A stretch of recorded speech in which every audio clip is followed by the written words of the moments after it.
තාරක මල්ලි. ඔය කියන්නේ බලපංකෝ බැනර් එකට ගහන්න 100ගේ ෆොටෝ එකක් නැහැනේ. අප්පා. වයසක මිනිස්සු නැති වුනහම ඕක තමයි ඉතින් ලෙඩේ. ඔබ කෝකටත් අර කාමරේ තියෙන කබඩ් වගේ. ඒකේ ෆොටෝ ඇල්බම් වගේ තියෙනවා මම දැක්කා. අනිත් පොඩ බලපන් 100ගේ ෆොටෝ එකක් තියෙනවා. හරි මට අක්කල් කියලා බලන්න. මේ ෆොටෝ එකක් තිබ්බොත් එහෙම හන්දි ස්ටුඩියෝ එකට ගිහිල්ලා බැනර් එකක් ගහගෙන වරින් ඈ. හරි මට අක්කල් බලන්න.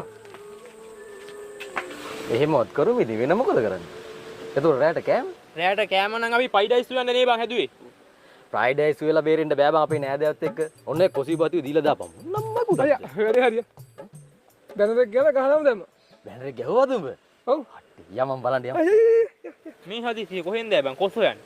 කොස්සෝ නේ බං බත් විතරක් හරි උයලා දාමු බං. උන්ට උයාගෙන පන්දරේ අර තියෙන වැඩේ ගිනි ගින්දට කරලා තියන්නේ. මොකක්ද අර කරලා තියෙන්නේ? ෆොටෝ එකක් හෙව්වා තිබ්බේ නෑ අයියා. කොහොම හරි දැන් මේ වැඩේ මෙතන වෙන්නත් බෑ. සක්ගාලා කියලා මිනිහ ෆොටෝ එකක් ගහගත්තා.